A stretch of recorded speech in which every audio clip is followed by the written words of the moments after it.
ઓમ સહનાવવતુ સહનૌ ભુનક્તુ સહ વીર્યં કરવાવહૈ તેજસ્વિનાવધીતમસ્તુ મા વિદ્વિષાવહૈ. ઓમ શાંતિ શાંતિ શાંતિ. હરિ ઓમ. શ્રી ગુરુભ્યો નમઃ. હરિ ઓમ. વંદે દેવમુમાપતિં સુરગુરું વંદે જગત્કારણં વંદે પન્નગભૂષણં મૃગધરં વંદે પશૂનાં પતિં વંદે સૂર્યશશાંકવન્નિનયनं વંદે મુકુન્દપ્રિયં વંદે ભક્તજનાશ્રયં ચ વરદં વંદે શિવં શંકરં વંદે શિવં શંકરં. વંદે શિવં શંકરમ. શ્રાવણ મહિનામાં આપણા સર્વના હૃદયમાં શિવભક્તિ ઉભરાય છે. નાનું બાળક આપણે હાથમાં લઈને રમાડતા હોઈએ તો કેવું વાલ ઉભરાય આપણને.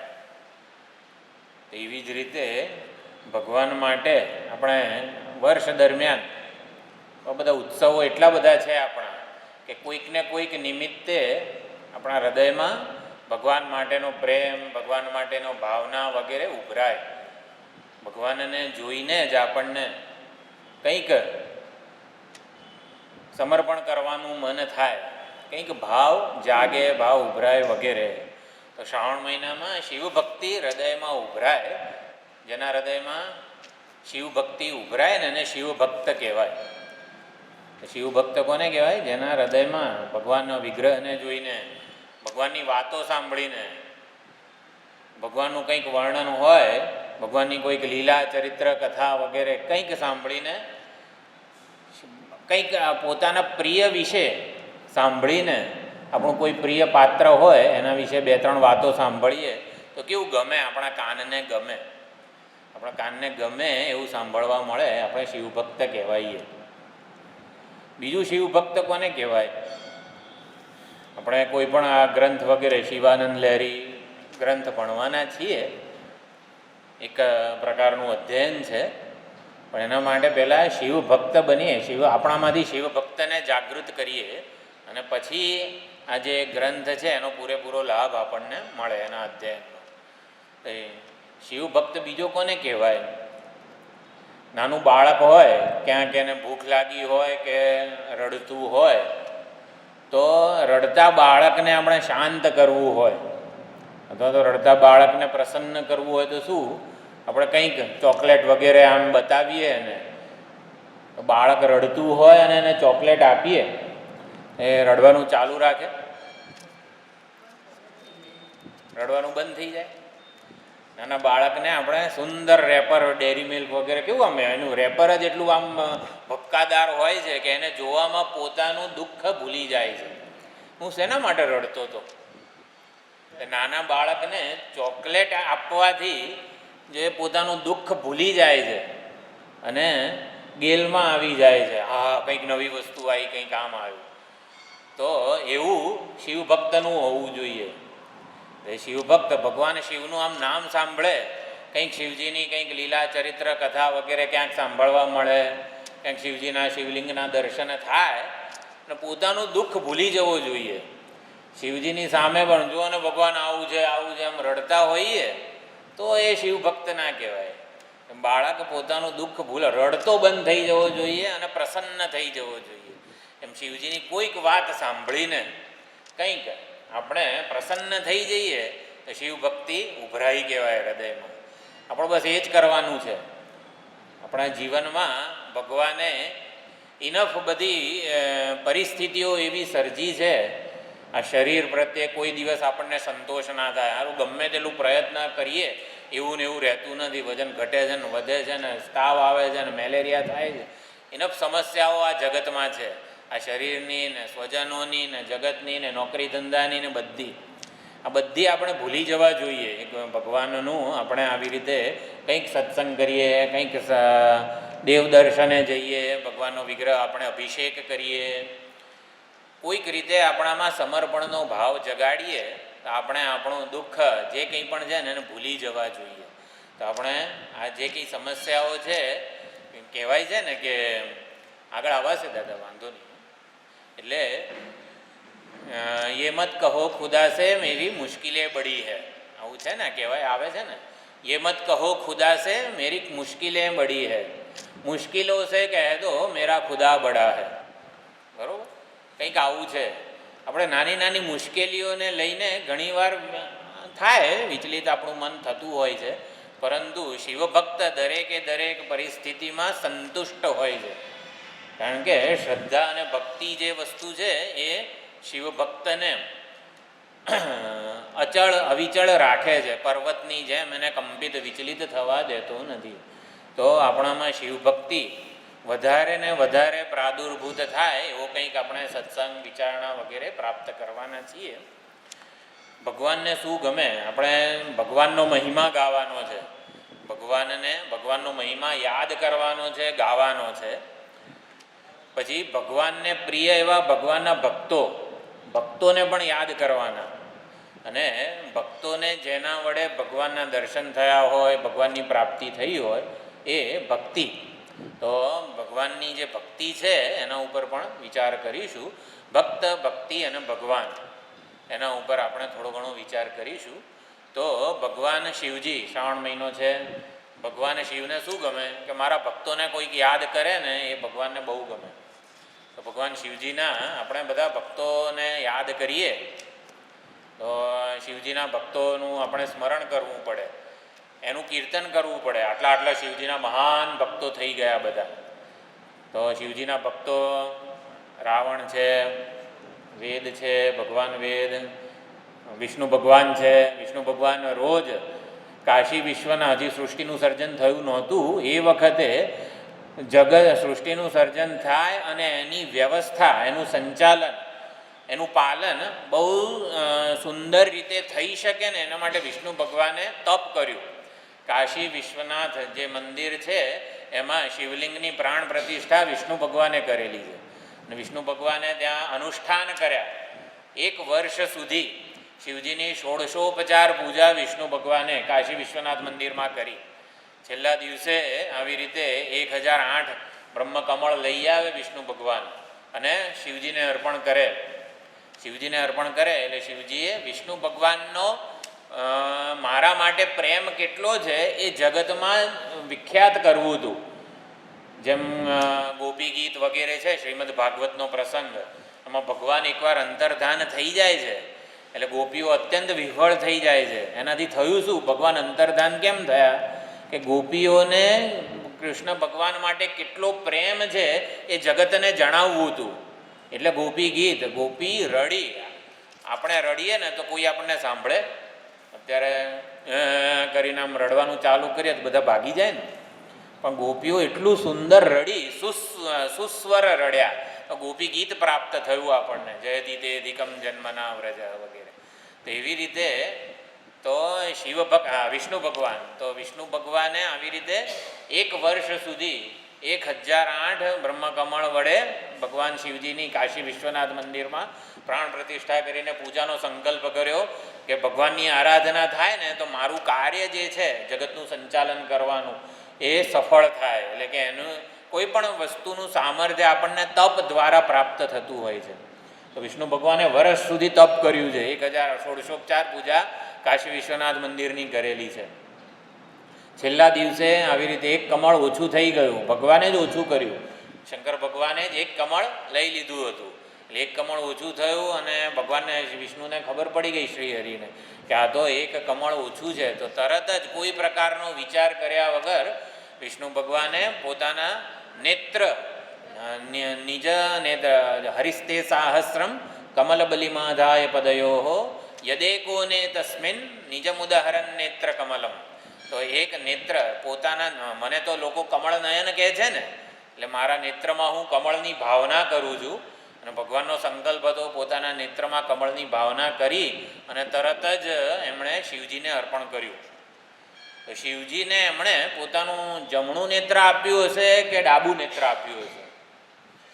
શિવ મહિમ્નમાં શ્લોક છે એમાં એવું તો લખ્યું નથી ને, યદેકોને તસ્મિન. એક એક ઓછું થઈ ગયું. 1008 જે કમળ હતા એમાંથી એક ઓછું થઈ ગયું. તો શિવજીએ વિષ્ણુ ભગવાને પોતાનું ડાબું નેત્ર અર્પણ કર્યું કે જમણું નેત્ર અર્પણ કર્યું? એવું ક્યાંય લખેલું છે? એવું તો ક્યાંય લખેલું નથી. તો કઈ રીતે ખબર પડે આપણને? તો ઉપનિષદો અને શાસ્ત્રોમાં એવું કહેવાય છે કે જમણી આંખ, આપણે જાગ્રત અવસ્થાનો જે અભિમાની, જે અત્યારે બોલી રહ્યો છે, જોઈ રહ્યો છે, સાંભળી રહ્યો છે, તો જાગ્રત અવસ્થામાં પરમાત્માની સૌથી વધારે અભિવ્યક્તિ જમણી આંખમાં હોય છે. એટલે જીવ ક્યાં છે? તો કે જમણી આંખમાં છે, જાગ્રત અવસ્થામાં. તો જીવ ભાવનું સમર્પણ, એટલે વિષ્ણુ ભગવાને પોતાની જમણી આંખ અર્પણ કરી શિવજીને. કમળ નયન કહેવાય છે. તો નેત્રમાં કમળની ભાવના કરી અને પછી સમર્પણ કર્યું. વિષ્ણુ ભગવાને જીવ ભાવનું સમર્પણ કર્યું. એટલે વિષ્ણુ ભગવાને નેત્ર અર્પણ કર્યું તો શિવજી પ્રસન્ન થયા અને શું આપ્યું? શિવજી એમને સુદર્શન ચક્ર આપ્યું. તો વિષ્ણુ ભગવાન પાસે જે સુદર્શન ચક્ર છે એ આ શંકર ભગવાનની આરાધનાથી એમને પ્રાપ્ત થયું છે. પોતાના જીવ ભાવનું એમણે સમર્પણ કર્યું એટલે સુદર્શન, સમ્યક દર્શન. સુદર્શન એટલે સમ્યક દર્શન પ્રાપ્ત થયું અને એના વડે ભગવાન આ સમગ્ર આવી રીતે જગતનું, સૃષ્ટિનું પાલન વગેરે કરી રહ્યા છે.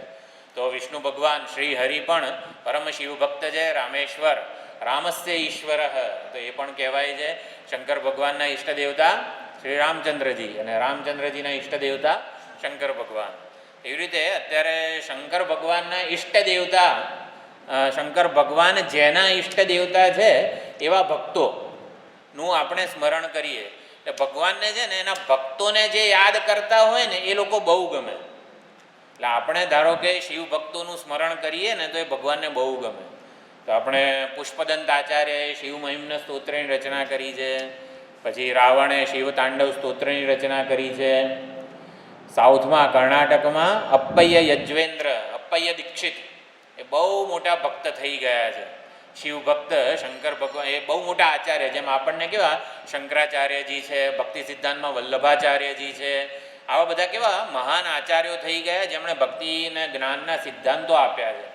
એવી રીતે સાઉથમાં, કર્ણાટકમાં અપ્પય્ય દીક્ષિત એ પણ બહુ મોટા આચાર્ય થઈ ગયા છે અને પરમ શિવ ભક્ત, શિવ ભક્તિના પ્રણેતા કહેવાય સાઉથમાં. એટલે અપ્પય્ય યજ્વેન્દ્ર જે દીક્ષિત છે એમણે કે હું જાગ્રત છું ત્યારે તો મારા માટે, મને શિવજી માટે અનહદ પ્રેમ છે, પરમ સમર્પણ છે મારું શિવજી માટે. શિવ ભક્તિ મારી નિષ્કપટ છે, નિષ્કામ છે, નિસ્વાર્થ છે, હું જાણું છું. પણ મારા હૃદયમાં, જેને સબકોન્શિયસ માઇન્ડ કહેવાય, અનકોન્શિયસ માઇન્ડ કહેવાય, એમાં શિવ ભક્તિ કેટલી ભરેલી છે. આપણે જાગ્રત અવસ્થામાં તો ભગવાનના ભક્ત હોઈએ, બરોબર છે. ઊંઘી જઈએ ત્યારે, સ્વપ્ન અવસ્થામાં પણ આપણા વડે ભગવાનનું જ ચિંતન થાય, ભગવાનનો જ મહિમા ગાવાતો હોય એવું કંઈ ખરું? હવે એ તો આપણને ખબર નથી. ઊંઘી જઈએ ત્યારે ક્યાં જઈએ છીએ. તો એટલે અપ્પય્ય યજ્વેન્દ્ર દીક્ષિત છે એમણે ચેક કરવાનું મન થયું કે મારા સબકોન્શિયસ માઇન્ડમાં કેટલો ભગવાન માટેનો પ્રેમ છે. એટલે એમણે ધતુરો, જે ધતુરાનો જે રસ નીકળે પુષ્પમાંથી એ પીધો. આમ એટલે એનાથી છે ને ઉન્મત્ત થઈ જવાય, આપણે ભાન ભૂલી જઈએ. જેમ કે ભાંગ પીધી હોય અને ભાંગનું ઓલું લસોટીને એને ભજીયાના તે બધું ખાધું હોય તો કેવો પોતે ભાન ભૂલી જાય, પોતે શું છે, કોણ છે, શું કરે છે, હું શું બોલું છું, કશું જ ભાન ના રહે, ઉન્મત્ત બની જવાય. તો અપ્પય્ય યજ્વેન્દ્ર દીક્ષિતે પોતાના શિષ્યગણોને કીધું, જો હું આ ધતુરાનો રસ પીવું છું, એને ધતુરાને સંસ્કૃતમાં કુંદ કુસુમ એવું કંઈક કહેવાય છે. એટલે ગોપી ગીત જે છે જયતી તેધિકમ જન્મના એનો જે રાગ છે ને એ આ ધતુરાને જે સંસ્કૃતમાં કહેવાય ને એ શબ્દ છે, કુસુમ કુંદ કુસુમ એવું કંઈક છે, ચાલો જે હોય. તો પૈયે યજ્વેન્દ્રએ કીધું બધાને, પોતાના શિષ્યગણોને, કે હું આ ધતુરાનો રસ પીઉં છું અને ધતુરાનો રસ પીશ પછી હું ઉન્મત્ત બની જઈશ, મને મારા દેહનું કે હું કોણ છું એ પણ ભાન નહીં રહે. એટલે તમે લોકો જે છે ને એ વખતે મારે જાણવું છે મારા સબકોન્શિયસ માઇન્ડમાં શું છે. એટલે તમે હું જે બોલું ને એ તમે તરત બધા શિષ્યો કાગળ પેન લઈને બેસજો અને લખી લેજો કે હું શું બબડાટ કરું છું, શું વિકલાપન કરું છું, એ બધું લખી લેજો. તો આવી રીતે બધા શિષ્યો બેસા, આવી રીતે લખીને કાગળ પેન લઈને બેઠા. અપ્પૈયા યજ્વેન્દ્ર દીક્ષિતે આવી રીતે ધતુરાનો રસ પીધો, ઉન્મત્ત બની ગયા. ઉન્મત્ત બની ગયા પછી એ જે બોલ્યા ને એ 100 શ્લોકોમાં આખી શિવજીની બહુ સુંદર સ્તુતિ એ બોલ્યા છે અને એને ઉન્મત્ત સ્તોત્ર કહેવામાં આવે છે. એટલે અપ્પૈયા યજ્વેન્દ્ર સાઉથના કર્ણાટકના બહુ મોટા આવી રીતે આચાર્ય થઈ ગયા. એટલે એમના આવી રીતે એ પોતે ઉન્મત્ત ભાન ભૂલી ગયા હતા છતાં પણ આટલી સુંદર સ્તુતિ પ્રગટ થઈ. એટલે આપણે તો જસ્ટ ભગવાનના ભક્તોને યાદ કરીએ છીએ કે આવા ભક્તો પણ છે કે જે ભાન ભૂલીને પણ ભગવાનનો મહિમા ગાય છે, પોતાના શરીરનું ભાન ન હોવા છતાં પણ ભગવાનનો મહિમા ગાય છે. એક અપ્પૈયા યજ્વેન્દ્ર એટલે અપ્પૈયા દીક્ષિત બહુ પ્રસિદ્ધ છે. આપણી વંદેશિયમ શંકરમ પુસ્તકમાં એમના માર્ગબંધુ સ્તોત્ર જો કોઈકને ખ્યાલ હોય, ધારો કે આપણે અહીંથી ઘરે જવું છે, ઘરેથી અહીં આવવું છે કે આપણે ક્યાંક બહાર ગામ જવું છે, તો આપણે જર્નીમાં આપણી મુસાફરીમાં શંભુ આપણા ભગવાન આપણી સાથે જ રહે, માર્ગબંધુ તરીકે રહે. તો માર્ગબંધુ સ્તોત્ર નામનું એ એમણે રચેલું છે. શંભો મહાદેવ દેવ શિવ શંભો મહાદેવ દેવેશ શંભો શંભો મહાદેવ દેવ. આવી રીતે બહુ સુંદર સ્તોત્ર છે, યુટ્યુબ પર પણ મળી જશે. તો આ અપ્પૈયા યજ્વેન્દ્ર છે. બીજા કોઈ શિવ ભક્તોના નામ આપણે યાદ કરવા જોઈએ. પુષ્પદંત એમણે રચ્યું છે. આ પછી નંદી પણ પૂર્ણ સમર્પણનું પ્રતીક છે. નંદી વૃષભ જે છે, વૃષભ ઉપર આરૂઢ થાય છે ભગવાન. તો વૃષભ એટલે ધર્મ. તો ધર્મ જે છે એના ઉપર આરૂઢ થઈને ભગવાન આપણા જીવનમાં પ્રવેશ કરે છે. પછી કાચબાજી જેમ મંદિરમાં હોય છે, પહેલાં વૃષભ હોય છે એટલે કે ધર્માચરણ, આપણા જીવનમાં ધર્માચરણ હોય. પછી કાચબાજી છે એટલે એ પોતાના અંગોને સંકેલી લે છે, એટલે ઇન્દ્રિય સંયમ, ટૂંકમાં સંયમનું પ્રતીક છે. આપણા જીવનમાં આપણે આવી રીતે ચાલો સત્સંગ, ચાલો મને તો ભૂખ લાગી છે, અત્યારે જ કંઈક પર્સમાં કંઈક હોય તો ખાઈ લઉં. ના ભાઈ, આપણે ભાઈ 5 થી 6 કંઈક સત્સંગ કરતા હોઈએ ત્યારે ના ખાઈએ તો સારું. તો આપણે સંયમ કરી જાણીએ છીએ. તો કાચબાજી જે છે સંયમનું પ્રતીક છે. અને પછી આપણે ગર્ભગૃહમાં શિવલિંગ કે શિવ વિગ્રહ હોય તો એની આપણે આરાધના, અભિષેક વગેરે કરતા હોઈએ છીએ. એટલે નંદી છે, કાચબાજી છે, એ પણ શિવ ભક્તો છે. પાર્વતીજી પણ મહાન ભક્ત છે. બીજા કોઈ શિવ ભક્તોના નામ બોલો, આવી રીતે યાદ આવે તો. મને યાદ ના હોય તો પણ કરાવો, વાંધો નહીં. શિવ ભક્તોના નામ યાદ કરવાના છે આપણે, કે જેમના હૃદયમાં શિવ ભક્તિ હોય, શિવજીને માટે કંઈક સમર્પણ કર્યું હોય, શિવજીનો મહિમા ગાનારા હોય. બધા સ્તોત્રોના રચયિતા આદિ શંકરાચાર્યજી છે. પ્રાતસ્મરણથી માંડીને અનેક સ્તોત્રો શંકરાચાર્યજીએ રચ્યા છે. શિવ ભક્તોના નામ બોલીએ આપણે બધા. આવી જ રીતે થોડોક સત્સંગ જ કરવાનો છે. ભગીરથ રાજાએ શિવજીની કેટલી તપસ્યા, ગંગાજી આપણે ભગીરથને લીધે પ્રાપ્ત થયા છે. ભગીરથ રાજા છે, ભારદ્વાજ ને બધા સંન્યાસીઓ છે ને, ભગવાધારીઓ, બધા શિવજીના ભક્તો કહેવાય.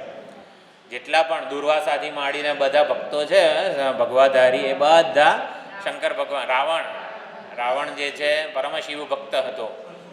પરશુરામ શિવ ભક્ત છે, શિવજીની આરાધના કરી હોય. અર્જુને પણ આવી રીતે પાશુપતાસ્ત્ર વગેરે પ્રાપ્તિ કરી શિવજીની આરાધનાથી. એટલે મહાદેવની આરાધના કરી હોય જીવનમાં. રાવણ છે, રામ છે, પછી કોઈ બાળક છે આપણા નજરમાં, બાળક હોય જેમ ધ્રુવ, પ્રહલાદ બધા કેવાય શ્રી હરિના ભક્તો કહેવાય. એવું શિવજીનું કોઈ બાળક ભક્ત છે? આવું નામ યાદ હોય તો કંઈ નાનું નાનું? ઉપમન્યુ. બહુ સુંદર. ઉપમન્યુ બાળક સ્વરૂપે જે સ્તુતિ કરી છે, આપણે શિવ શરણાગતિ નામનું સ્તોત્ર છે, એકાદી વાર જોઈશું. બાળક સ્વરૂપે સ્તુતિ કરેલી છે, બહુ સુંદર છે. ઉપમન્યુ પોતાના મામાને ત્યાં ગયો.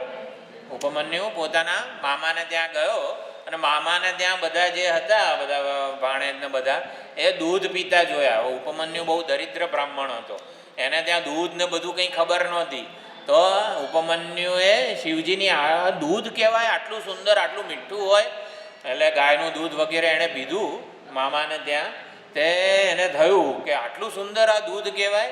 એણે શિવજીની આરાધના કરી, શિવજીને પ્રસન્ન કર્યા. એટલે ભાઈ મને દૂધ પીવું છે એવું કીધું. બાળક છે, ભગવાન પ્રગટ છે, અમારે દૂધનો પાલો જોઈએ છે. એટલે ભગવાન પછી દૂધનો પ્યાલો આપીને છૂટા પડી ગયા. બોલો બા. હા, એ જ ઉપમન્યુને ભગવાને કેટલું દૂધ આપ્યું? 5-6 ગ્લાસ આપ્યું કે કલ્પ પર્યંત દૂધ ખૂટે નહીં એટલો મોટો દૂધનો સાગર આપી દીધો. આખા કલ્પમાં ક્યારેય ખૂટે નહીં એટલો મોટો દૂધનો સાગર ભગવાને ઉપમન્યુને આપ્યો. બીજું કોઈ ભક્તો બહુ પ્રસિદ્ધ છે એટલે જ આપણે યાદ કરી રહ્યા છીએ. આપણે નીચે કામેશ્વર મહાદેવમાં જે મંદિર છે અને ઉપર ગુંબજ જે છે એમાં પણ છે એ ભક્તનું ચિત્ર. બીજું આમ શિવલિંગને આપણે કયો મંત્ર બોલતા હોઈએ છીએ અહીંયા? આપણે જે અભિષેક વખતે ત્રંબકમ યજામહે ને બધું બોલીએ છીએ, કયો મંત્ર છે? મહામૃત્યુંજય મંત્ર. એ કોણે આપ્યો આપણને? મહામૃત્યુંજય મંત્ર કોણે આપ્યો? હા, ઋષિ હતા કોઈક. હા, માર્કંડેય ઋષિ. માર્કંડેય ઋષિ વડે આપણને આ મંત્ર પ્રાપ્ત થયો છે. માર્કંડેય ઋષિ આ મંત્રના મંત્ર દ્રષ્ટા કહેવાય, રચયિતા કહેવાય. રચયિતા તો નહીં, મંત્ર દ્રષ્ટા છે. મંત્ર દ્રષ્ટા એટલે શું? કોઈ પણ ઋષિએ મંત્રને જોયો, જેમ વિશ્વામિત્ર ઋષિએ ગાયત્રી મંત્રને જોયો સમાધિ અવસ્થામાં. હવે સમાધિ અવસ્થા મંત્રને જોયો, મંત્ર દ્રષ્ટા એટલે શું? એ મંત્રનો અર્થ પોતાના જીવનમાં ચકાસી જોયો છે. મહામૃત્યુંજય, તો મૃત્યુ ઉપર વિજય પ્રાપ્ત થાય આ મંત્રથી. એટલે મૃત્યુ, યમરાજાની છાતી ઉપર બેસવાનું આપણું સામર્થ્ય છે, એવું આ મહામૃત્યુંજય સ્તોત્ર એમણે રચેલું છે. તો મહામૃત્યુંજય માર્કંડેય ઋષિએ માર્કંડેય ઋષિ દ્વારા આપણને પ્રાપ્ત થયો છે. પછી નમઃ શિવાય પંચાક્ષર મંત્ર છે. ઓમ નમઃ શિવાયના જપ આપણે કરતા હોઈએ છીએ. તો નમઃ શિવાય મંત્ર આપણને વામદેવ ઋષિ થકી પ્રાપ્ત થયો છે. વામદેવ પણ શિવ ભગવાનના ભક્ત છે. બીજું આવી રીતે કોઈ પાર્વતીજી, સતી બધા ભક્તો છે.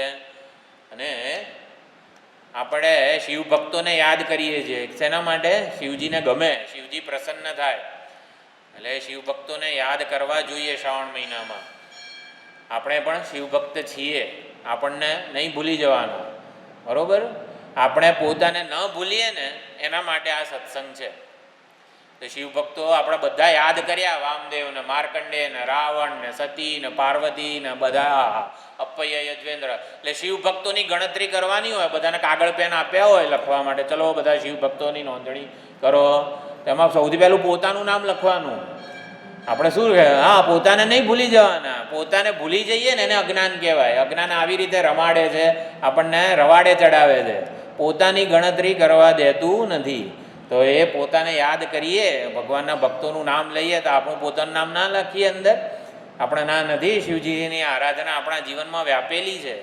શિવ ભક્ત કોને કહેવાય? જેના હૃદયમાં શિવ ભક્તિ ઉભરાતી હોય, શિવજી માટે સમર્પણનો, પ્રેમનો, કંઈક કરું ભગવાન માટે વાલ ઉભરાતું હોય. તો આપણું વાલ, આપણો પ્રેમ પહોંચે ભગવાનને, એ બહુ જરૂરી છે. તો શિવજી પ્રસન્ન થાય આપણા ઉપર. માર્કંડેય ઋષિ છે, એમનું આયુષ્ય બહુ અલ્પ હતું, 16 વર્ષનું પહેલેથી નક્કી હતું. એટલે માર્કંડેય ઋષિના પિતાજીએ એમને શરૂઆત નાનપણથી જ શિવ પૂજા કઈ રીતે થાય ને બધું શીખવાડી દીધું. શિવ મંત્ર દીક્ષા પણ આપી દીધી ને પંચાક્ષરી મંત્રની. અને નાના હતા ત્યારથી માર્કંડેય ઋષિ જે છે શિવજીની આરાધના કરતા હતા. જે પ્રારબ્ધ પૂરું થવાનો દિવસ આવી ગયો, યમરાજાના દૂતો અને બધા આવી રીતે એમને ગાળીઓ આમ નાખેલો છે, સૂક્ષ્મ શરીર એમનું ખેંચી રહ્યા છે સ્થૂળ શરીરમાંથી, અને એ વખતે શિવલિંગને બાથ ભીડીને એ બેસી જાય છે માર્કંડેય ઋષિ, અને બહુ સુંદર સ્તોત્ર મહામૃત્યુંજય સ્તોત્ર રચે છે. ચંદ્રશેખરાષ્ટક પણ રચે છે અને મહામૃત્યુંજય સ્તોત્ર, બે જુદા જુદા છે.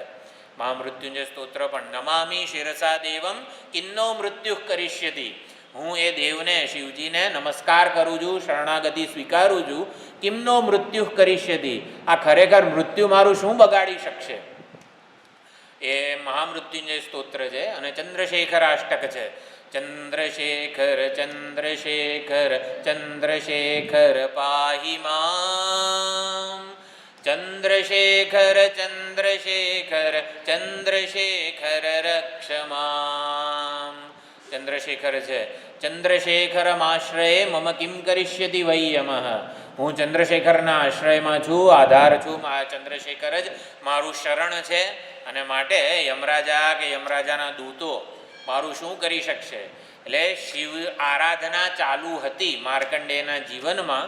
એટલે પહેલાં તો શું હોય, યમરાજા છે ને પોતે ના જાય, યમરાજા છે ને પોતે પોતાના દૂતોને મોકલી દે, ચલો આ જીવનું બધું પ્રારબ્ધ પૂરું થયું છે એને લઈ આવો, ઓલા જીવનું પ્રારબ્ધ પૂરું થયું છે એને લઈ આવો. પોતે તો યમલોકમાં સિંહાસન ઉપર બેસીને શાસન કરતા હોય. એટલે જ્યાં સુધી માર્કંડેયની શિવ આરાધના ચાલુ હતી ને ત્યાં સુધી યમદૂતો આખી પૃથ્વી પર શોધી ફરે, પણ માર્કંડેય જડે જ નહીં. માર્કંડેયની શિવ આરાધના ચાલુ હતી, યમદૂતોને એ શોધ્યા જડતા નહોતા. અને ત્યારે પછી આવી રીતે પછી યમરાજા કહે કે હવે તો ભાઈ મારે ઉઠવું પડશે, સિંહાસન પરથી ઉઠીને મારે જ કંઈક કરવું પડશે. એટલે યમરાજા પોતે આવી રીતે શોધી કાઢે છે માર્કંડેયને, અને માર્કંડેય પૂજા કરતા હોય છે. ઓલા યમરાજાએ પાશ નાખેલો છે, અને માર્કંડેય ઋષિ શિવલિંગને ભેટી જાય છે, અને બહુ સુંદર આ સ્તોત્ર રચે છે. ત્યારે શિવજી સાક્ષાત પ્રગટ થઈને યમરાજાને છાતીથી લાત મારીને કે આ મારો ભક્ત છે. હવે જ્યારે ભગવાન એવું બોલે ને આ મારો ભક્ત છે, આને કંઈ ના થવું જોઈએ, આને છે ને અધિવક્તા કહેવાય. એટલે ભગવાન આપણા માટે અધિવક્તા બને. અધિવક્તા એટલે અધિવચન, વધારે પડતું બોલે, આ મારો ખાસમ ખાસ ભક્ત છે, આને કંઈ તારે નહીં કરવાનું. આમ નહીં, ઘણા શિક્ષકો પણ એવા હોય, આ મારો પ્રિય સ્ટુડન્ટ છે, આને આ મારો પ્રિય સ્ટુડન્ટ છે. બસ એવી રીતે ભગવાનમાં આપણે જન્માવીએ કે આ મારો ખાસમ ખાસ ભક્ત છે. એટલે ભગવાન આપણા માટે અધિવચન કરે, અધિવચન એને અધિવક્તા બન્યા કહેવાય. તો ભગવાન શિવજી માર્કંડેય માટે અધિવક્તા બન્યા છે. ભગવાન શ્રી હરિ પ્રહલાદજી માટે અધિવક્તા બન્યા છે. પ્રહલાદજીનું રક્ષણ કેવું દર વખતે કર્યું. એમણે ઓલા પર્વત પરથી નીચે ફેંક્યા, હોલિકા દહન વખતે બચાયા, ઓલા કાળોતરા નાગ વચ્ચે મૂક્યા હતા, જંગલી બધા હાથીઓ વચ્ચે મૂક્યા. તો પ્રહલાદજીનું રક્ષણ દર વખતે કર્યું. કેમ? પ્રહલાદજીની શ્રદ્ધા જે હતી ને, શ્રદ્ધા ઉપર આરૂઢ થયેલા ભગવાને પ્રહલાદજીનું રક્ષણ કરેલું છે. આપણામાં પણ જો પ્રહલાદજી જેવી શ્રદ્ધા હોય ને, શ્રદ્ધા ઉપર આરૂઢ થયેલા ભગવાન, પ્રહલાદજીની જેવી શ્રદ્ધા હતી ને એવી જ શ્રદ્ધા આપણી હોય ને તો આપણું પણ ભગવાન રક્ષણ કરે. એ શ્રદ્ધા વગેરે કેવી રીતે જન્મે, ભગવાન માટેની ભક્તિ કેવી રીતે જન્મે, આ બધી વસ્તુઓ આપણે જોવાના છીએ. શ્રદ્ધા અને ભક્તિથી ભરપૂર આપણું હૃદય હોવું જોઈએ, તો ભગવાન સામેથી એ હૃદયમાં હંમેશા માટે નિવાસ કરે. જેમ અહીંયા એવી ભક્તે સુંદર બધી પ્રાર્થનાઓ કરી છે. જેમ ઓલી ખરબચડી સપાટી હોય, રોડ ઉપર ચાલતા હોઈએ આપણે, કે કોઈ તીર્થયાત્રા નર્મદા પરિક્રમા કરતા હોય તો ઘણા લોકો કૈલાસ પરિક્રમા કરતા હોય, વૃંદાવનની પરિક્રમા કરતા હોય, ગિરિરાજની, ત્યારે ઘણા લોકો ખુલ્લા પગે કરતા હોય છે, ચંપલ વગેરે નથી પહેરતા. અત્યારે તો બરાબર શ્રદ્ધા હોય તો કેવું એ લોકો ચંપલ વગર પરિક્રમા કરતા હોય છે. શ્રદ્ધાનું જે બળ છે ને, ઇવન કોઈ પણ તીર્થયાત્રામાં શ્રદ્ધાના બળે તીર્થયાત્રા થતી હોય છે. ઘણા લોકોને આવી રીતે બીજાને જોઈને એવું થાય કે જો ફલાણા મહાત્મા કોઈ સાધુ છે એ ખુલ્લા પગે પરિક્રમા કરે છે તો લાવને હુંય કરું. તો આપણને પણ મન થાય ઘણીવાર કે ચાલો તો એકાદશી વચ્ચે આવતી હોય, એવું કંઈક હોય, સોમવાર હોય તો સોમવારે ચાલો, આપણને એવી ટેવ નથી કે ખુલ્લા પગે પ્રદક્ષિણા કરીએ, પણ સોમવારે ચાલો આપણે ખુલ્લા પગે પ્રદક્ષિણા કરીએ. નર્મદા પરિક્રમા કરનારા ઘણા બધાનો અનુભવ આપણને ખબર છે. તો એ વખતે પહેલી વાર આપણે ભૂખ્યા રહેવાની પ્રેક્ટિસ હોઈ શકે છે, તરસ્યા રહેવાની પ્રેક્ટિસ હોઈ શકે છે, પણ પગરખા વગર ચાલવાની પ્રેક્ટિસ લગભગ આપણને નથી હોતી. બધી કાળી મજૂરી કરનારા ઘણા બધા છે જે ખુલ્લા પગે ચાલતા હોય છે, આપણને ના હોય. હવે પહેલી જ વાર ખુલ્લા પગે ચાલ્યા હોઈએ તો જે ફોડલા પડે ને આ તે બધું થાય. એટલે નર્મદા પરિક્રમામાં આવી રીતે ફોડલા બધું પડી જાય. ત્યારે પછી શાંતિથી પરિક્રમા પછી શાંતિથી આપણે બેઠા હોઈએ, સાંજ પડી હોય, અને ત્યારે આવી રીતે કોઈક સાધુ, કોઈક પરિક્રમા કરનારા આવે कि नर्मदा मैया सब कुछ संभाल लेगी, नर्मदा का जल थोड़ा आप लीजिए और नर्मदा के जल में आप अपना पैर डुबोइए, नर्मदा मैया सब कुछ सुधार लेगी. હવે એ વખતે આપણી શ્રદ્ધા, એટલે કોઈક સાધુ મહાત્માએ આપણને એવું કીધું કે નર્મદામાં બધું સંભાળી લેશે. એક ખાલી આમ ડૉક્ટર, ડેન્ટિસ્ટ કે પાસે ગયા હોય, આ મોઢું ખોલીને બેઠા હોઈએ, ત્યારે કંઈ થઈ જશે, ચિંતા ના કરો, આપણે દાંત કઢાવવાનો હોય, ખાલી એક ડૉક્ટર બોલે કંઈ નહીં થઈ જશે, તોય આપણને કેવો એક વિશ્વસ્ત થઈ જઈએ છીએ. તો આવી રીતે કોઈક સાધુ આપણને કહે નર્મદા મૈયા સબ કુછ સંભાળ લેગી, અને આપણે નર્મદા જળમાં આપણા પગ ડબોળીને રાખીએ થોડો સમય, અને ક્યાં એ ફોડલા અને ક્યાં બધા જે લોહી લુહાણ થયેલા પગ હોય એ બધા ક્યાં આખા એકદમ પહેલાં જેવા ચોખ્ખા થઈ જાય. હવે કઈ રીતે થયું એ? એટલે હંમેશા શ્રદ્ધાના બળે, આ નર્મદા જળ પણ શ્રદ્ધાના બળે આવું થઈ જાય છે. આખું બધી સમસ્યાઓમાંથી આપણને બહાર કાઢનારું ઈશ્વરનું જે પ્રેમથી, શ્રદ્ધા અને ભક્તિથી ભરપૂર સ્મરણ જે હોય છે, શ્રદ્ધા ઉપર આરૂઢ થયેલા ભગવાન આપણું બધું કાર્ય સંપન્ન કરે. આપણી જેવી શ્રદ્ધા, જેટલી શ્રદ્ધા એટલું ભગવાનનો અનુગ્રહ, ભગવાનની કૃપા, ભગવાનનો પક્ષપાત આપણા માટે આપણને અનુભવાય. આપણને ક્ષીરસાગરમાં સૂતેલા હોય ભગવાન, એ તો નિષ્પક્ષ છે, એનું પેટનું પાણી હલતું નથી. નીચે રાવણ ને કંસ ને બધા કેટલાય બધા અસુરો ઉત્પાત મચાવતા હોય છે, તો એ ભગવાન બેઠા બેઠા ઊંઘે છે શાંતિથી. એવું નહીં, આપણને તો કેવું, ભાઈ પૃથ્વી ત્રાહીમામ પાહીમામ ગાયનું રૂપ લઈને જાય, ભગવાન ઉઠો હવે અવતાર લો કંઈક, ત્યારે અમારા દુઃખો દૂર થાય. એટલે બધા પછી પ્રાર્થના કરે, ભગવાનને ઉઠાડે. ક્ષીરસાગરમાં તો ભગવાન એટેસથી સૂતા હોય છે, ભગવાન અવતાર લો બધી પ્રાર્થના કરે ને ત્યારે પછી ભગવાન રામ, કૃષ્ણ વગેરે રૂપે અવતાર લે. અને અવતાર લે ત્યારે પછી એ આપણને જે પ્રતિકૂળ હોય ને એનો ધ્વંસ કરે, અને આપણને જે અનુકૂળ હોય, પરિત્રાણાય સાધુનામ વિનાશાય છે દુષ્કૃતામ, તો આપણો પક્ષ લઈને કંઈક કરે ને એવા ભગવાન જોઈએ છે આપણને, જે આપણો પક્ષપાતી બને. નિષ્પક્ષ ભગવાન નહીં, પરંતુ આપણો પક્ષપાતી બને ને એવા ભગવાન જોઈએ છે. ભગવાનનું સ્વરૂપ અસંગ છે અને નિષ્પક્ષ છે. ભગવાન માટે કોઈ વાલું કે અળખામણું નથી. આપણે વાલું અને અળખામણું નથી. ઓલે જળ કમળ છાંડી જાને જે ભજન છે નરસિંહ મહેતાનું, આમાં નાગપત્નીઓ કનૈયાને કહે છે, એટલે તારી માના કેટલા દીકરા છે, એમાં તું અળખામણું છું તો અહીંયા મારી પાસે મોકલી દીધો છે. એટલે ભગવાન માટે કોઈ અળખામણું નથી કે કોઈ વાલું નથી કે આ મારો વધારે ને આ બધા આ મારું ભજન નહીં કરતો, ચલો જવા દો, એવું જરાય નથી. ભગવાન અસંગ છે અને નિષ્પક્ષ છે. આવા ભગવાનને પક્ષપાતી બનાવવાના. પક્ષપાતી બનાવવાના એટલે શું? આપણા પક્ષે રહીને કંઈક કરે ને, આપણું કાર્ય સિદ્ધ કરે, આપણને લાભ આપે એવા ભગવાન જોઈએ આપણે. તો એ ભગવાન કઈ રીતે બને? તો ભક્તિથી.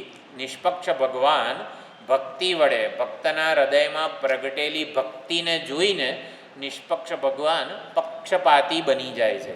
ભક્તનું પક્ષ લઈને કાર્ય સિદ્ધ કરે, ભક્તને અનુકૂળ થાય, ભક્તનું ધાર્યું કરે, એવા ભગવાન બની જાય છે ભગવાન ભક્તના હૃદયમાં રહેલી ભક્તિને જોઈને. તો આપણે પણ આપણા હૃદયમાં પણ એવી આ બધા ભક્તોને યાદ કર્યા ને, આ ભક્તોએ જેવી ભક્તિ કરી છે ભગવાનની, એવી ભક્તિ અમે સૌ કરી જાણીએ. ભગવાન એવી ભક્તિ અમારા હૃદયમાં પ્રગટે એવું પણ આપણે રોજ પ્રાર્થના કરવાની. ભગવાન માટે સાચો પ્રેમ, સાચી ભક્તિભાવ હૃદયમાં હશે ને તો કોઈ સાધનાઓ નહીં કરવી પડે. કારણ કે ભગવાન સર્વ સમર્થ છે. આ શિવાનંદ લહેરીમાં જ એક શ્લોક એવો છે કે ભગવાન તમે સર્વ સમર્થ છો. આ શિવાનંદ લહેરી 100 શ્લોકોનું છે. હવે 100 શ્લોકોનું આટલું બધું લાંબુ સ્તોત્ર છે એટલે બહુ પ્રસિદ્ધ થયું નથી, પરંતુ આદિ શંકરાચાર્યજી દ્વારા જ એની રચના થઈ છે. અને આદિ શંકરાચાર્યજી આપણા જે જગતગુરુ શંકરાચાર્ય કહેવાય, એમણે જ આવી રીતે એક બાળક સ્વરૂપે શંકર ભગવાનની સ્તુતિ કરી છે, મહિમા ગાયો છે અને પ્રાર્થના પણ બહુ સુંદર કરી છે. એટલે ભગવાનને શું પ્રાર્થના કરવાની, તો એ આ સ્તોત્રમાંથી બહુ સુંદર રીતે આપણે આમ સમજી શકીએ છીએ. જો પ્રહલાદ છે, ધ્રુવ છે, આ બધા ભક્તોએ પ્રાર્થના પણ બહુ સુંદર કરી છે કે મને ભગવાન ધ્રુવજીએ શું પ્રાર્થના કરી, ભગવાન પ્રસન્ન થયા ત્યારે ધ્રુવે શું કીધું, ભક્તિમ મુહુઃ પ્રવહતામ ત્વયિ મે પ્રસંગ ભૂયાત. ભગવાન મને છે ને તમારે તો આખા જગતનું સંચાલન કરવાનું હોય, વ્યવસ્થા કરવાની હોય, એટલે તમે તો બહુ બિઝી છો, મને ખબર છે, તમે તો આવી રીતે હમણાં જતા રહેશો. તો ભગવાન મને છે ને તમારામાં ભક્તિનું વહન કરનારા ભક્તોનો સંગ પ્રાપ્ત થાવ, મહાત્માઓનો ભક્તોનો સંગ પ્રાપ્ત થાવ. તમે તો બહુ બિઝી છો, તમે તો જતા રહેશો, મને ખબર છે, પણ મને તમારામાં ભક્તિનું વહન કરનારા બધા ભક્તો હોય, મહાત્માઓ હોય, એનો સંગ આપો. પ્રહલાદજીએ શું માગ્યું? જો પ્રહલાદજીની પ્રાર્થના પણ બહુ અદ્ભુત છે. નૃસિંહ ભગવાન પ્રગટ થયા હતા. નૃસિંહ ભગવાને બાળક પ્રહલાદને પોતાના ખોળામાં લીધો, હિરણ્યકશિપુનો વધ કર્યો, એનું ઉદ્ધાર કર્યો. પછી પહેલું વાક્ય નૃસિંહ ભગવાન શું બોલ્યા હતા પ્રહલાદજીને? પહેલાં તો આમ એ બધી ઓલી ગર્જનાઓ કરતા હતા, એટલા બધા કોપાયમાન હતા નૃસિંહ ભગવાન, એટલી ગર્જનાઓ કરતા હતા કે બ્રહ્માજી, લક્ષ્મીજી, ઇન્દ્ર અને આ બધા દેવો પણ એમની સામે જતા ગભરાતા હતા કે આને શાંત કોણ રાખે. એટલે કોઈનું એ સાહસ ચાલ્યું નહીં. એટલે બ્રહ્માજી વગેરે દેવોનું તો એ વિકરાળ રૂપ અને એની ગર્જનાઓથી કંઈ હિંમત ના થઈ. અને લક્ષ્મીજીને કીધું બધા દેવોએ કે દેવી તમે જાઓ તો તમારા સ્વામી છે, જરા શાંત થાય. તો લક્ષ્મીજી કીધું આ મારા સ્વામી નથી, કંઈ આવું વિકરાળ રૂપ કંઈ આપણા સ્વામી નથી. તો એ બધાએ પ્રાર્થના કરીને તો લક્ષ્મીજી થોડાક આમ નજીક જવા ગયા, ત્યાં પાછી કરીને મોટી ત્રાડ પાડી તો લક્ષ્મીજી ગભરાઈને ભાગી ગયા. તો હવે આમનો ક્રોધ શાંત કઈ રીતે કરવો? તો પછી બધા બ્રહ્માદિ દેવોએ કીધું પ્રહલાદ તું જ જા, તું જ આમનો ક્રોધ શાંત કર. ભગવાન એટલા કોપાયમાન હતા ને, આટલો ક્રોધ છે ને બીજા કોઈ અવતારમાં નથી, એટલા કોપાયમાન હતા. ને પ્રહલાદજી આવ્યા, પ્રહલાદજીને પ્રભુ શાંત થાવ વગેરે પ્રાર્થના કરી. અને નૃસિંહ ભગવાન શું બોલ્યા હતા? પ્રહલાદ મને આવામાં વાર થઈ હોય ને તો મને ક્ષમા કરજે. બોલો, આવું નૃસિંહ ભગવાન પ્રહલાદને બોલે છે કે પ્રહલાદ મને તને બચાવવા માટે આવવામાં જો વાર થઈ ગઈ હોય ને તો મને ક્ષમા કરજે. જો આવો ભગવાન છે, પક્ષપાતી. ને પછી પ્રહલાદને બાળકને 5 વર્ષનો છે એને પોતાના ખોળામાં બેસાડે છે અને પોતાનો જે કરકમળ અભયપ્રદ જે આ છે હાથ એ પ્રહલાદના માથા ઉપર મૂકે છે અને માગ વગેરે વરદાન માગવાનું કહે છે. ત્યારે પ્રહલાદજી એ કહે છે કે ભગવાન મારે કંઈ જોઈતું નથી, ભગવાન મારામાં આ માગણ જે માગનારો છે ને એ કોઈ દિવસ જન્મે નહીં એવું હું માગું છું. માગનારો જ ના જન્મે મારામાં કોઈ દિવસ, આવું પ્રહલાદજી કહે છે. તો એવી નિષ્કામ ભક્તિ, હવે શંકર ભગવાનના એટલા બધા નિષ્કામ ભક્તો જે છે એમણે એટલી નિષ્કામ ભક્તિ કરેલી છે, એ ભક્તિને આપણે યાદ કરીએ. શિવાનંદ લહેરીમાં એટલા સુંદર બધા પ્રાર્થનાઓ છે, આવી જ પ્રાર્થનાઓ છે કે જે ભક્તના હૃદયમાં ભગવાન માટેનો પ્રેમ જન્માવવાનો નથી. જો આપણે જે કંઈ પણ શિવજીની આરાધના કરીએ છીએ, રુદ્રાભિષેક કરીએ, જપ કરીએ, બિલીપત્ર વગેરે અર્પણ કરીએ, એ બધી વસ્તુઓ જે છે ને પ્રેમને પ્રગટ કરવાની અભિવ્યક્તિ છે. એટલે આપણને એવું થાય કે આપણે શિવ મહિમ્નાનું 11 વાર પારાયણ કરીએ, દર સોમવારે ચાલો લઘુરુદ્ર વગેરે કરીએ, કે 1008 બિલીપત્રથી અર્ચના કરીએ. આ બધી વસ્તુઓ પ્રેમને પ્રગટ કરવાનું માધ્યમ છે. એટલે ભગવાન માટે પ્રેમ જન્માવવાનો નથી, ભગવાન માટે આપણો સૌથી વધારે પ્રેમ છે જ ઓળખવાનો છે. આપણે જે કંઈ પણ કરીએ છીએ એના દ્વારા કરવાનું છે શું, આપણને એમ કે વધારે પ્રેમ જન્મે, વધારે ભક્તિભાવ જન્મે, આપણી શ્રદ્ધા દ્રઢ થાય. શ્રદ્ધા દ્રઢ થાય એના માટે આ બધું નથી. આપણી ભક્તિ વધારે ને વધારે તીવ્ર થાય એના માટે આ બધું નથી. બધી શેના માટે છે? આપણો સૌથી વધારે પ્રેમ ભગવાન માટે છે એવું આપણે ઓળખી શકીએ, આપણે જાણી શકીએ. કારણ કે આપણે જાણતા જ નથી આપણામાં સૌથી વધારે વહાલા ભગવાન જ છે. આપણને ખબર નથી કે સૌથી વધારે વહાલું કોણ છે. આપણને એક પરીક્ષા કરવી હોય, સૌથી વધારે વહાલું કોણ છે આપણને, કઈ રીતે ખબર પડે? કે જ્યારે આપણું કોઈ વ્યક્તિ, આપણને સૌથી વધારે વહાલું કોણ છે એવી ખબર કઈ રીતે પડે આપણને? ત્યારે સુષુપ્તિમાં આપણું કોઈ આશ્રય ના હોય, આપણું કોઈ આલંબન ના હોય, ત્યારે આપણી સાથે કોણ છે એ ખબર પડે આપણને. તો જ્યારે ઊંઘી જઈએ ત્યારે આપણું બળ, બુદ્ધિ, કંઈક સામર્થ્ય, કંઈક સૂઝ, કળા, કુશળતા કંઈ હોય છે, આપણે બધું લઈને જઈએ છીએ. આપણે સુષુપ્તિમાં ઊંઘી જઈએ ને ત્યારે આમાંનું કશું આપણું સાથે આવતું નથી. ત્યારે ઉપનિષદો તો કહે છે કે આપણે ભગવાન સાથે બાથ ભીડીને સૂતેલા હોઈએ છીએ, એક થઈ ગયા હોઈએ છીએ. જીવાત્મા જાગ્રત અવસ્થામાં બધી ઇન્દ્રિયોમાં હોય છે, વ્યાપ્ત હોય છે. સ્વપ્ન પ્રદેશમાં આપણે ક્યાં હોઈએ છીએ? સ્વપ્ન કાળે આપણે આકંઠ પ્રદેશમાં હોઈએ છીએ. અહીંયા સુષુમ્ના છે, હિતા છે, આ બધી નાડીઓ છે. એ નાડીઓમાં આપણે વિચરણ કરતા હોઈએ છીએ અને સ્વપ્નને જોતા હોઈએ છીએ. અને પછી આપણે સુષુપ્તિમાં આપણા હૃદય પ્રદેશમાં, હૃદય ક્યાં છે? તો આ જે હાડકું છે આપણું અહીંયા, આ જે ત્રિકોણ આકારનું, એ હાડકાથી એક વેંત નીચે અને નાભીથી એક વેંત ઉપર, ત્યાં આપણું હૃદય સ્થાન છે. હવે હૃદય એટલે જે ફિઝિકલ હૃદય એ વાત નથી, આ આપણું સૂક્ષ્મ શરીરનું જે હૃદય છે, જ્યાં નાડીઓ બધી એકત્રિત થયેલી છે, એ હૃદય સ્થાનમાં આપણે પોતે સૂઈ ગયા હોઈએ છીએ. આપણી સભાનતાને આપણે સંકેલી લીધી હોય છે અને ત્યાં સૂઈ ગયા હોય, અને ભગવાન સાથે એક થઈને સૂઈ ગયા હોઈએ છીએ. એ જ બતાવે છે કે જે પરમાત્મા સાથે હું સુષુપ્તિમાં એક થઈ ગયો હતો, એ આનંદ, એ સુખને આપણે જાગ્રતમાં બહાર બધે શોધી રહ્યા છીએ. જાગ્રતમાં આપણે બહાર બધે સુષુપ્તિમાં જે પરમાત્મા સાથે એક હતો ને એને બહાર જાગ્રતમાં શોધી રહ્યા છીએ. જાગ્રતમાં મળતો નથી ને એટલે થાકી જઈએ છીએ. આ શોધવાથી જ થાક લાગે છે આપણને, અને સૂઈ જવામાં બધો થાક ઉતરી જાય છે. કેમ એવું થાય છે? જાગ્રત અવસ્થામાં જ આપણને લાડુ ને આઈસ્ક્રીમ ને બધું ખાવા મળે તો એ વધારે આપણને પ્રિય ના લાગવી જોઈએ. જાગ્રત અવસ્થા પ્રિય નથી આપણને. સુષુપ્તિ અવસ્થા કેમ પ્રિય છે?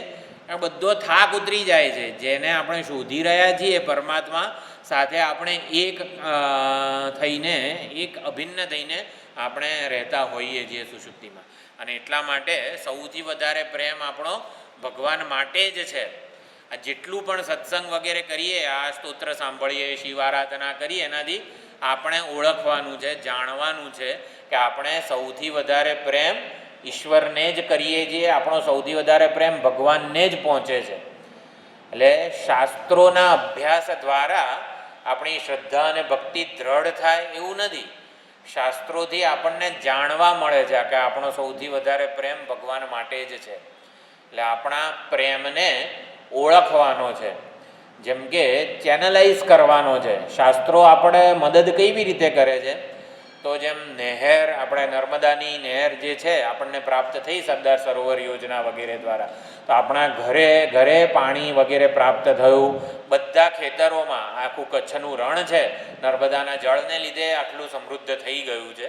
તો આ પ્રમાણે નહેર દ્વારા જો પાણી એમનેમ હોય તો વહી જાય અને રણ પ્રદેશમાં સુકાઈ જાય, કંઈ એનો લાભ ના થાય. પણ નહેર દ્વારા એ પાણીનો સદુપયોગ થઈ શકે છે, ખેતરો સુધી પહોંચી શકે છે. તો આપણા પ્રેમને આ શાસ્ત્રો શું કરે છે? વિખરાઈ જતો અટકાવે છે. બધા ગ્રંથો, આપણા સ્તોત્રો વગેરે શું કરે છે? આપણા પ્રેમને વિખરાઈ, સંસારમાં વિખરાઈ, અનેક બધી જગ્યાએ, અનેક બધા વિષયોમાં, અનેક વ્યક્તિ, વસ્તુ બધામાં વિખરાઈ ગયો છે. તો આપણા પ્રેમને ચેનલાઇઝ કરે છે. નર્મદા નહેરની જેમ એક જગ્યાએ કેન્દ્રિત કરી આપે છે.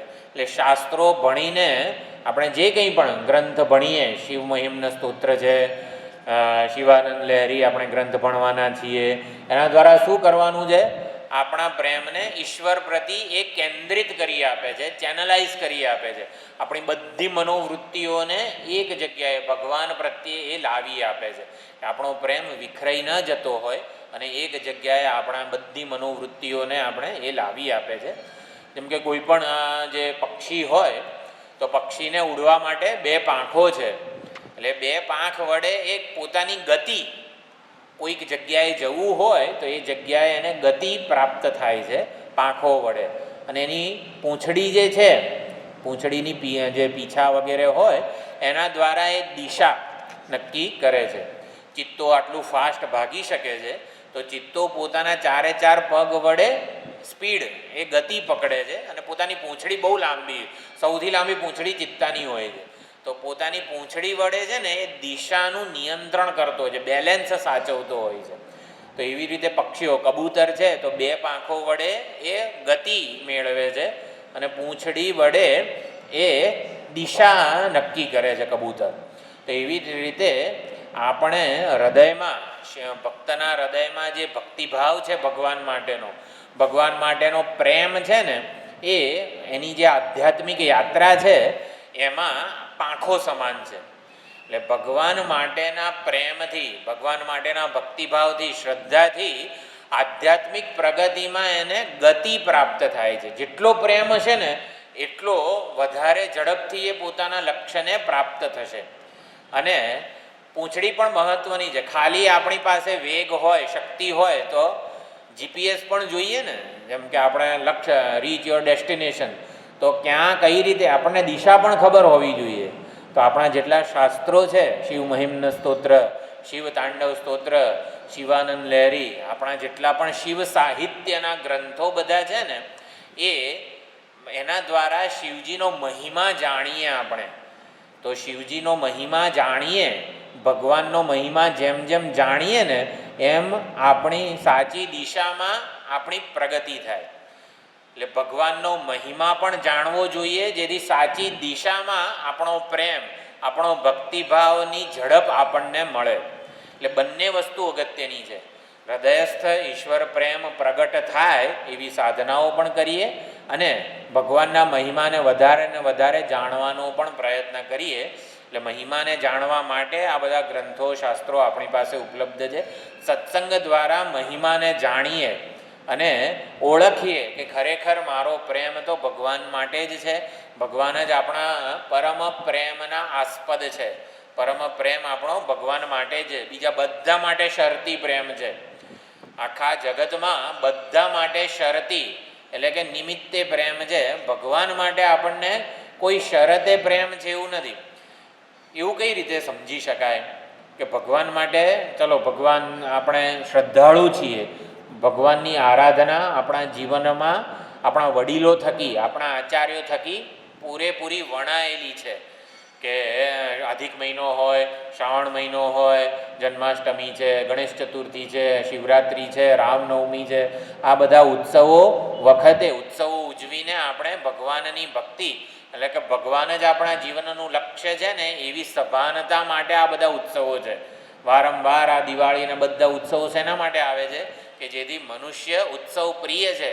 ઉત્સવ દ્વારા એને પોતાના જીવન લક્ષ્યની સભાનતા પ્રાપ્ત થાય છે કે ખરેખર જીવનમાં ભગવાનની આરાધના મહત્ત્વની છે. ભગવાનના ભક્તિ કે ભગવાનને સમર્પણ દ્વારા આપણે, સમર્પણથી આપણું જે મૂળભૂત વ્યક્તિત્વ જે છે ને એ આ ઈશ્વર ચરણે નિવેદિત થાય છે. તો સમર્પણનો ભાવ દ્રઢ થાય ને માટે આ બધા ઉત્સવો છે. શ્રાવણ મહિનો શેના માટે છે? આપણામાં સમર્પણનો ભાવ દ્રઢ થાય ને એટલા માટે છે. સમર્પણથી મહાન થવાય છે, કંઈક કરવાથી મહાન થવાતું નથી. આપણને એમ થાય કે આટલું ધન પ્રાપ્ત કરી લઉં, આમ કરી લઉં, તેમ કરી લઉં, એનાથી મહાન થવું. મહાન કંઈક કરવાથી નથી થવાતું. મહાન થવું હોય ને તો સમર્પણ થવું, જીવનમાં સમર્પણ હોવું જોઈએ. ભગવાન માટે કેટલું આપણે સમર્પિત કરેલું છે. તો ભગવાનના મહિમાનું શ્રવણ કરીએ અને શ્રવણ કરતાં કરતાં ભગવાનના માટે જ આપણો પ્રેમ છે એ ઓળખતા જઈએ. એટલે હૃદયસ્થ વધારે ને વધારે પ્રેમ આપણને જન્મે. તો આપણે જે કંઈ પણ પૂજા આરાધના કરીએ છીએ, બિલીપત્ર અર્પણ કરીએ, રુદ્રાભિષેક કરીએ, તો આપણે શારીરિક જે કંઈ પણ શારીરિક જે કંઈ પણ આપણે ક્રિયાઓ કરીએ તો કર્મ માર્ગ દ્વારા આપણે ઈશ્વરની આરાધના કરીએ છીએ. આ સ્તોત્ર કથા શ્રવણ છે, સ્તોત્ર પાઠ છે, પારાયણ છે, આ બધી વસ્તુઓ જે છે એના દ્વારા વાચિક આ બધી સાધનાઓ છે જેના દ્વારા ઈશ્વર માટે સમર્પણનો ભાવ દ્રઢ થાય છે. માનસ પૂજા એને ઉપાસના કહેવાય. તો આસનમ ઈશ્વરની સમીપ બેસવું એને ઉપાસના કહેવાય. તો માનસ પૂજા છે કે માનસ જપ છે એ પણ એના દ્વારા પણ સુંદર આ શિવજીની આરાધના થઈ શકે છે. શિવજી કઈ આરાધના, ભક્તની કઈ આરાધનાથી શિવજી બહુ ઝડપથી પ્રસન્ન થઈ જાય એ એક વસ્તુ સમજવાની છે. આપણને કેવું છે, આમ શું ક્વિક રિઝલ્ટ, આપણને ભાઈ શોર્ટકટ છે કોઈ ભગવાન પ્રસન્ન થઈ જાય એનો, આપણને આમ મન થાય, કુતૂહલ થાય જાણવાનું કે ભગવાન પ્રસન્ન થઈ જાય એનો કોઈ શોર્ટકટ છે ખરો? તો કે હા, શાસ્ત્રોમાં ઘણા શોર્ટકટ છે. તો શિવજીને સૌથી વધારે શું ગમે, ભગવાનને સૌથી વધારે શું ગમે એ આપણે વિચારવું પડે. એવી ઉપાસના, એવી આરાધના થાય કે જેથી ભગવાન સૌથી વધારે જલ્દીથી પ્રસન્ન થાય, જલ્દી રીઝે અને કંઈક કાર્ય સિદ્ધ કરે. એટલે ભગવાનમાં આપણે જન્માવીએ કે આ મારો ભક્ત છે, આ મારો ખાસમ ખાસ ભક્ત છે, ભગવાન જલ્દી પ્રસન્ન થાય એવું આપણે ઈચ્છીએ ને, તો એ કઈ રીતે થાય? તો નમઃ શિવાય વગેરે જે બધા શરણાગતિ, નમઃ શિવાયને શરણાગતિ મંત્ર કહેવામાં આવેલો છે. મહામૃત્યુંજય મંત્ર તો છે જ, પછી ઓમ નમસ્તે અસ્તુ ભગવાન વિશ્વેશ્વરાય એ પ્રાયશ્ચિત્ત મંત્ર છે. તો કંઈ પણ આપણાથી અપ્રામાણિક વર્તન થયું હોય તો આપણે ભગવાનને કહીએ, ભગવાન મારાથી આ અપ્રામાણિક વર્તન થયું છે, આજે મારાથી અસત્ય ભાષણ થઈ ગયું છે, એમ કરીને આપણે ભગવાનને આપણા દ્વારા થયેલી ભૂલ સમર્પિત કરી દઈએ કે ભગવાન સાચવી લેજો. પાપ કર્મનું જે કંઈ પણ ફળ મળે ને એ તો મળવાનું છે, એ તો કાયદો કે નિયતિ છે, એની સામે મારું રક્ષણ કરજો, એ ભગવાન કરી આપે છે. જો ભગવાનની ભક્તિ કરવાથી કોઈ કર્મો નડી ના શકે, આપણને કર્મો નડવાના જ હોય, આપણા પાપ કર્મો આપણને નડવાના જ હોય તો ભગવાનની ભક્તિ કરવાની શું જરૂર છે? એટલે ભગવાનની ભક્તિ કરવાથી કર્મો નડી ન શકે. એટલે આપણે આપણી શ્રદ્ધા અને ભક્તિ વધારે ને વધારે તીવ્ર બનાવવાની છે. આપણે વિચાર કરતા હતા ભગવાન જલ્દી પ્રસન્ન થાય, તો ભગવાન કઈ રીતે જલ્દી પ્રસન્ન થાય? તો શાસ્ત્રોમાં એનો ઉત્તર છે અહંગ્રહ ઉપાસનાથી. અહંગ્રહ, આપણો જે અહંકાર છે એનું ગ્રહણ કરી નાખે છે અહંગ્રહ ઉપાસના. એક શબ્દ છે, શાસ્ત્રોનો શબ્દ છે, આપણે સમજીશું. અહંગ્રહ ઉપાસનાથી ભગવાન સૌથી વધારે ઝડપથી પ્રસન્ન થઈ જાય છે. તો શિવજીની અહંગ્રહ ઉપાસના કરવી છે, લગભગ આપણે બધા એ શ્લોક જાણીએ જ છીએ. રત્નૈઃ કલ્પિતમાસનમ જે શિવ માનસ પૂજા છે, માનસ પૂજાથી આપણું સૌથી વધારે નિષ્કામ પુણ્યો જન્મે છે. એટલે શિવજીની, એટલે કોઈ પણ કૃષ્ણ માનસ પૂજા પણ આપણા જે નમામિ કૃષ્ણ સુંદરમ પુસ્તક છે એમાં તમે ઇન્ટરનેટ ઉપર જોશો તો પણ મળશે કૃષ્ણ માનસ પૂજા. તો માનસ પૂજાથી પણ બહુ જલ્દી પ્રસન્ન થાય છે. અહંગ્રહ ઉપાસના આપણે વાત કરી રહ્યા છીએ. અહંગ્રહ ઉપાસના જે છે કઈ રીતે થાય? તો એમાં છેલ્લો જે શ્લોક છે ને શિવ માનસ પૂજાનો, રત્નૈઃ કલ્પિતમાસનમ હિમજલૈઃ, આપણે માનસ પૂજા શંકર ભગવાનની કરતા હોઈએ, કૈલાસવાસી જે શિવજી છે એની આપણે માનસ પૂજા કરવી હોય તો શિવજી છે, ભગવાન છે, એમને રત્નૈઃ કલ્પિત આસનમ, એમને રત્નોથી જડિત આસન આપીએ, હિમજલૈઃ વગેરે હિમજળ વડે એમના ઉપર અભિષેક કરીએ, ભગવાનને જે જે પ્રિય છે ને એ બધી વસ્તુઓનું અર્પણ કરીએ. બધી પૂજા સંપન્ન થાય પછી એ ભગવાનને પહોંચી કે નહીં, ભગવાને એનો સ્વીકાર કર્યો કે નહીં, કઈ રીતે ખબર પડે? એટલે આપણે ભગવાનની સ્તુતિ કરીએ, ભગવાને સાંભળી કે નહીં, કઈ રીતે ખબર પડે આપણને? ભગવાનનો મહિમા ગાઈએ, ભગવાનના જપ કરીએ, ભગવાનને પહોંચી કે નહીં, તો એને છેલ્લો જે શ્લોક છે ને એના દ્વારા આપણે એવો ભાવ જન્માવી શકીએ છીએ.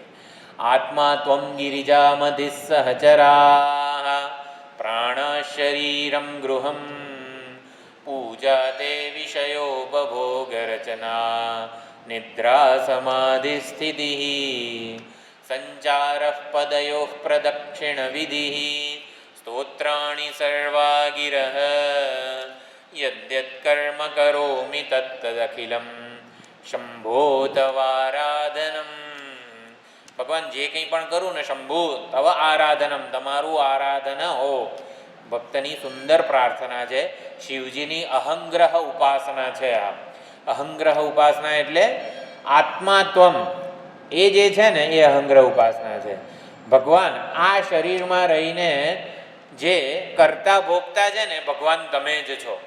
તમે જ આ બોલી રહ્યા છો, તમે જ આ પૂજા કરી રહ્યા છો, તમે જ આ સ્તુતિ કરી રહ્યા છો, તમે જ જપ કરી રહ્યા છો, તમે જ કર્મો કરી રહ્યા છો, તમે જ ફળને ભોગવી રહ્યા છો. એટલે આપણા શરીરમાં અત્યારે કેવું, હું બોલનારો છું, આટલું મેં કર્યું વગેરે જે છે, આપણે આપણા દ્વારા જે થાય ને એનો યશ આપણે લઈએ છીએ, એના માલિક બનીએ છીએ. એના કરતાં અહંગ્રહ ઉપાસના, શિવજીની અંગ્રહ ઉપાસના એટલે શું? આપણા દ્વારા જે કોઈ કર્મો થાય ને એનો માલિક ભગવાન શિવજીને બનાવીએ, એનો યશ ભગવાનને આપીએ. ભગવાન તારા સામર્થ્યથી, તારા સંકલ્પથી આ સંપન્ન થયું છે. ભગવાન સોમવારે શિવજીની આટલી સુંદર પૂજા કરવાનું એ કંઈ મારું સામર્થ્ય નથી. 1008 બીલીપત્ર તોડ્યા હોય, આટલું સુંદર બધા દ્રવ્યો, 11 દ્રવ્યો ભેગા કર્યા હોય, શિવલિંગને અર્પણ કર્યા હોય, આટલું બધું કર્યું હોય. ભગવાન એ તો તારા સંકલ્પથી થયું છે. ભગવાન તમે સંકલ્પ કર્યો ને એટલા માટે મારા વડે આટલા દ્રવ્યો બધા એકત્રિત થયા. એ દ્રવ્યો એકત્રિત કરનારા ભગવાન તમે છો. 1008 સમર્પણ કરીએ બીલીપત્ર. ત્રિદલમ ત્રિગુણાકારમ ત્રિનેત્રં ચ ત્રિદાયુધમ ત્રિજન્મ પાપ સંહારમ. આ બધું બોલવાની શક્તિ ભગવાન તમે આપી, આ બધું વાંચવાની શક્તિ ભગવાન તમે આપી. ભગવાનના સંકલ્પથી જ આ સર્વ કંઈ સંપન્ન થયું છે. આપણા શરીરમાં રહેલું કરતા ભોગતા ચૈતન્ય જે છે એ ભગવાન જ છે. આવું આપણે સમજીએ ને એને અહંગ્રહ ઉપાસના કહેવાય.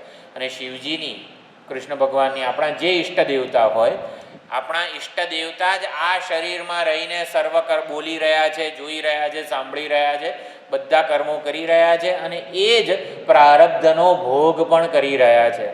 જે વ્યક્તિ વસ્તુ પરિસ્થિતિ આપણી સમક્ષ ઉપલબ્ધ થાય તો જે સુખ દુઃખથી જે કંઈ જન્મે છે એ સુખ દુઃખનો ભોગ પણ ભગવાન શિવજી જ કરી રહ્યા છે.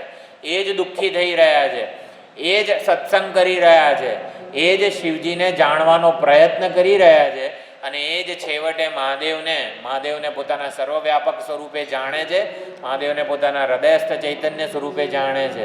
મહાદેવ જ આ શરીરમાં રહીને બધું કરી રહ્યા છે. આવું આપણે સમજીએ એને અહંગ્રહ ઉપાસના કહેવાય.